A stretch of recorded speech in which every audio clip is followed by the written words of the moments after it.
A paz do Senhor, irmãos, uma boa noite a todos. Seguindo os nossos estudos da disciplina de Administração Eclesiástica, do curso livre de Teologia da extensão Dourados, do Instituto Bíblico Brasil para Cristo, dentro dessa disciplina, Administração na Igreja, o organismo e a organização. Soberano Deus, eterno Pai, te agradecemos e te louvamos por nos dar essa oportunidade de ter conhecimento dos ensinamentos bíblicos de uma boa administração eclesiástica, de uma boa administração da sua igreja, da condução do seu povo a ter conhecimento e conhecer os caminhos da salvação. Obrigado, Senhor. Fique conosco, abre o nosso entendimento, abre o nosso coração para que possamos entender, mas acima de tudo, colocar em prática aquilo que aprendemos. Muito obrigado, Pai. Te louvamos e te agradecemos em nome de Jesus Cristo. Amém. Administração na igreja, precisamos entender organismo e organização. Dentro desse conceito, na carta de Paulo aos Romanos, temos a ordem. Toda alma esteja sujeito às autoridades superiores. Romanos 13:1. Ao mesmo tempo em que esse texto é uma ordem divina que deve ser obedecida, ele também expressa um princípio espiritual que precisa ser compreendido. A desobediência a essa ordem divina e a negligência a esse princípio espiritual tem causado muitas dificuldades ao progresso do reino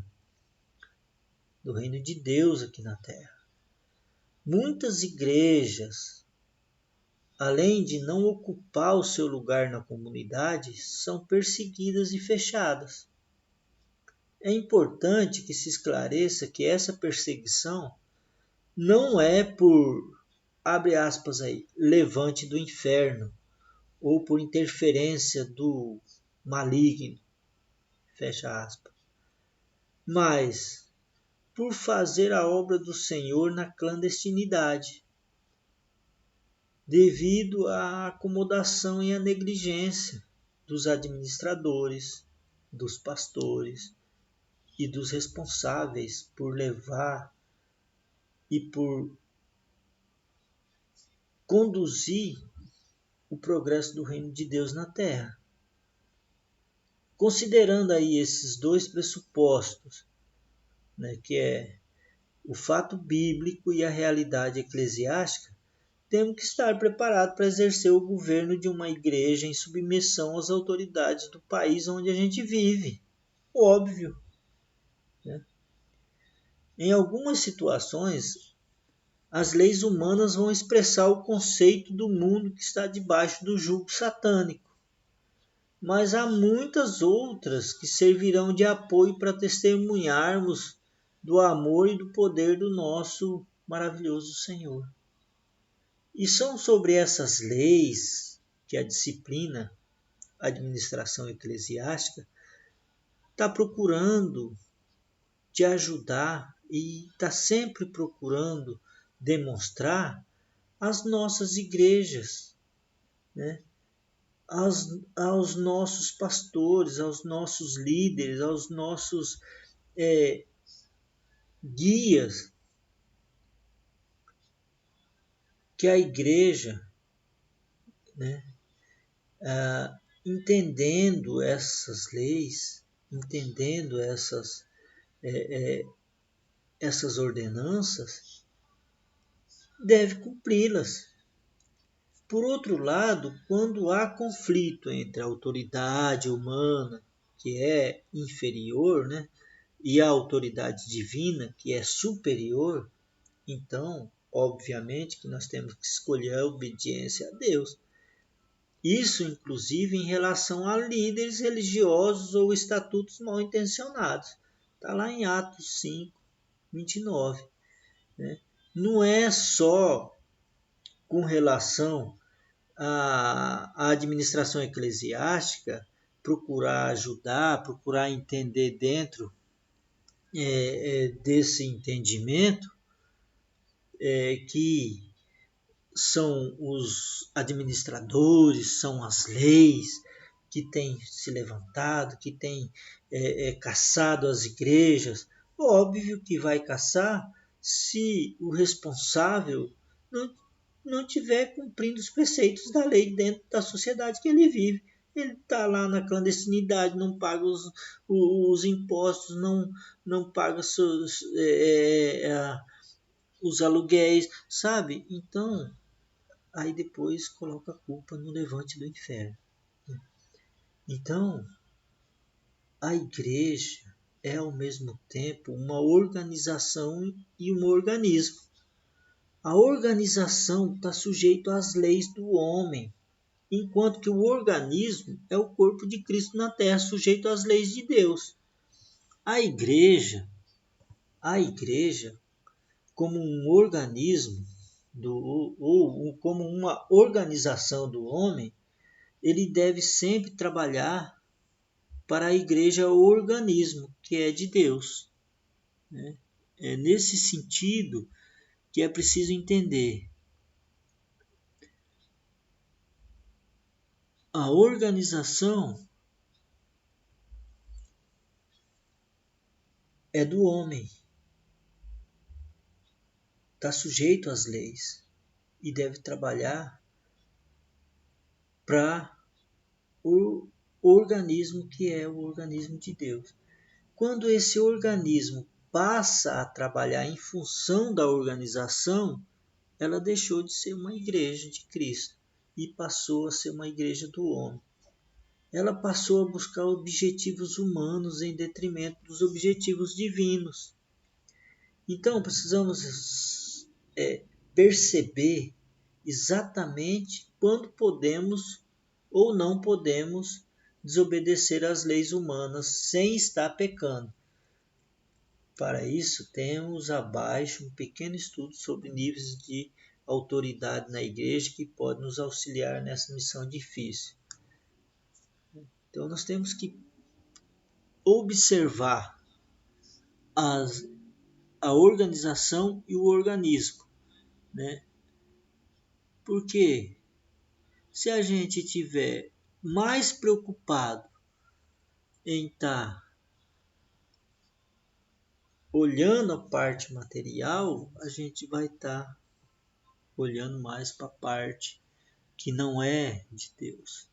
Mas nós temos que estar organizado, tendo conhecimento e obedecendo às leis dentro de uma organização social a qual a gente participa.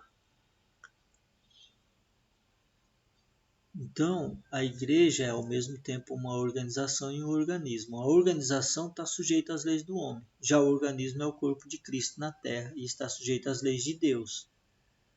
Então, o organismo ele é importante. A organização é importante para a questão legal e o organismo para o corpo de Cristo e para a lei de Deus.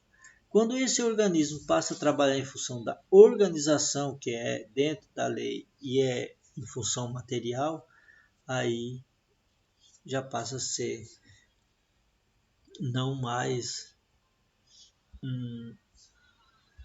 nos trabalhos de Deus. Quais são os níveis de autoridade na igreja? Para a gente compreender melhor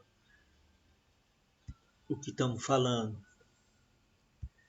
Existem 3 níveis de autoridade reservados somente para Deus. São elas: autoridade soberana ou imperial. A maior autoridade é a autoridade soberana ou imperial. esse nível de autoridade nunca é questionado ou desafiado. Ele é absoluto, infalível e só pertence a Deus.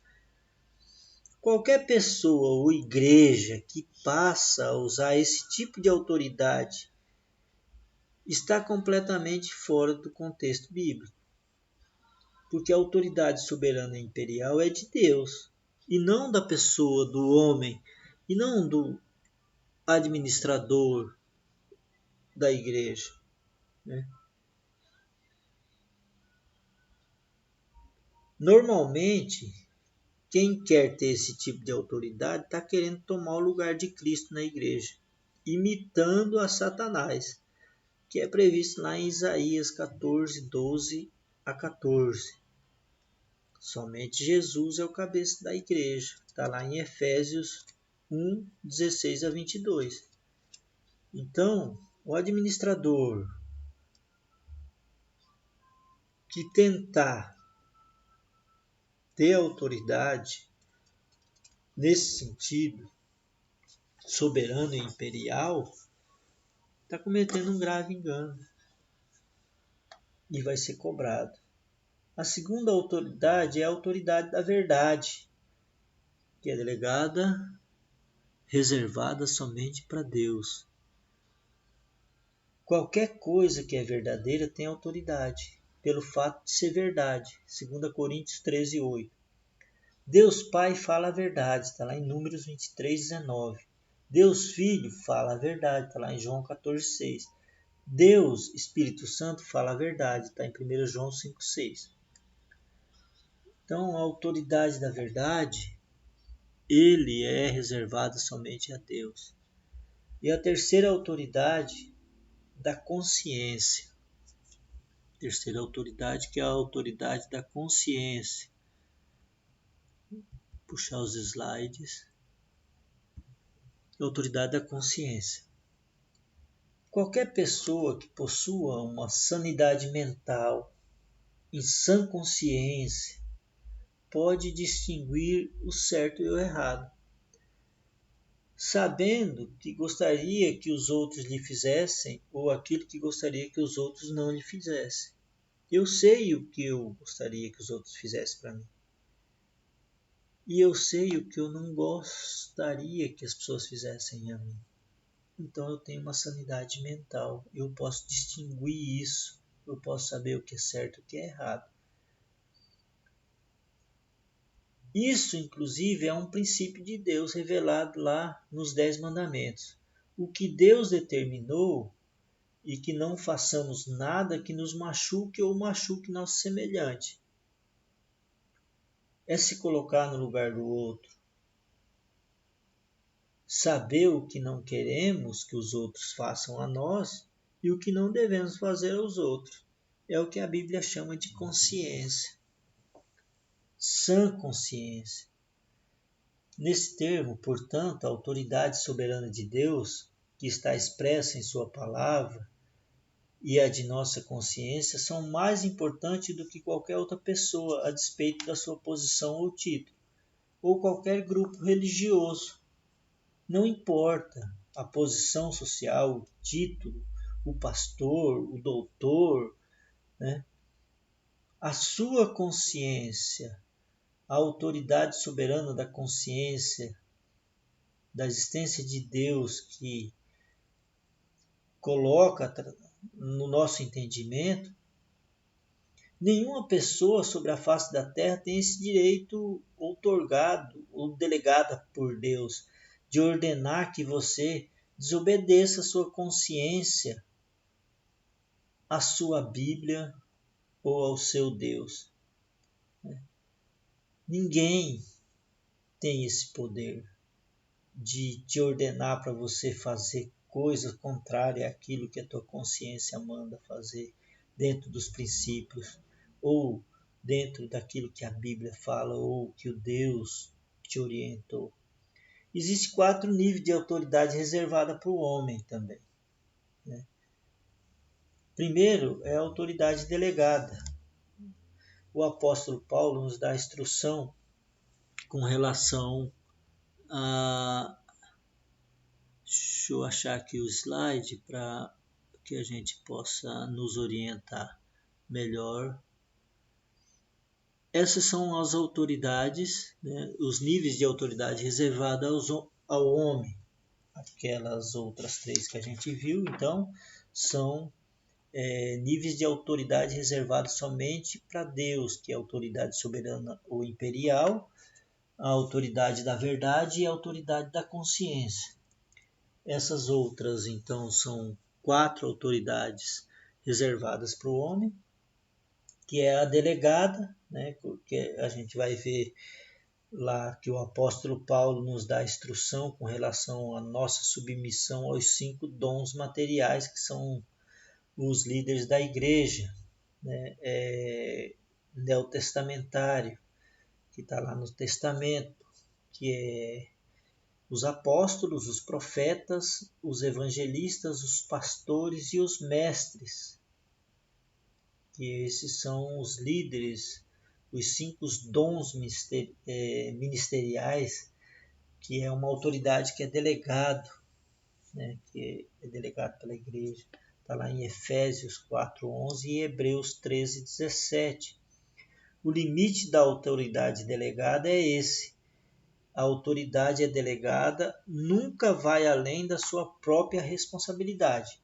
Uma autoridade delegada, né, precede ou procede de nada além da responsabilidade. Aquele que cuida tem autoridade sobre o que é cuidado. Então eu tenho cuidado, eu tenho autoridade para cuidar, então eu sou responsável, tenho autoridade por aquilo que eu vou cuidar. Então ali são os apóstolos, né? Os profetas, os evangelistas, os pastores e os mestres.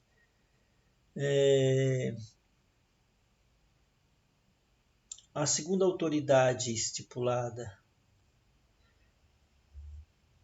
essa autoridade é aquela que é devida por contrato ou acordo legal, onde 2 pessoas ou grupos concordam em executar ações específicas com base em benefícios mútuos, caso esta ação seja cumprida, ou em penalidade caso não sejam cumpridas ou sejam violados esses contratos. É o caso das autoridades humanas, o presidente da República, o governador, o prefeito, os vereadores, o delegado de polícia, etc. São pessoas que têm autoridade estipulada em lei, né? Também se inclui nesse tipo de autoridade aquelas autoridades estipuladas no Estatuto da Igreja, no seu regimento interno, nos seus códigos de regimento ou no seu código de ética.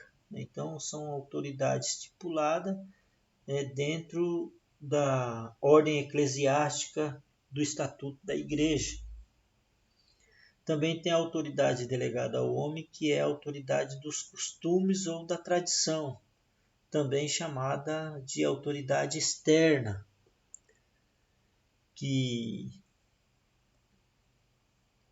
onde existe uma prática estabelecida e que é aceita por todo mundo, né? É praticado, todo mundo aceita, não existe lei, não existe nada que ordene isso, mas ela se prova ao longo do tempo que é bom, né? E traz o bem comum. Então desenvolve-se aí a autoridade dos costumes e da tradição, porque deu certo, né? Então o apóstolo Paulo apelou em determinado momento para a autoridade dos costumes em 1 Coríntios 11:16.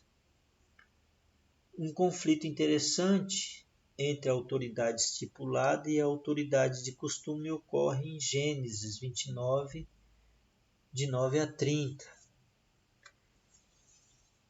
Quarta autoridade aí do homem é a autoridade funcional, ou seja, é a chamada autoridade interna, aquela autoridade que provém da nossa competência ou da nossa capacidade, tanto de nascimento ou de treinamento, ou por experiência ou por capacitação divina. Então, Muitas pessoas têm uma autoridade funcional, né? Por quê? Porque ele é competente naquilo que faz, ele tem capacidade, muitas vezes dom, né, de nascimento mesmo, ou porque ele treinou, estudou, se qualificou, né, para aquela atividade, então ele tem uma autoridade funcional. Fala, não, mas aquele menino ele tem uma autoridade, ele tem aquele conhecimento, ou ele treinou, ou ele tem experiência de vida por ter algum trabalho, alguma coisa nesse sentido.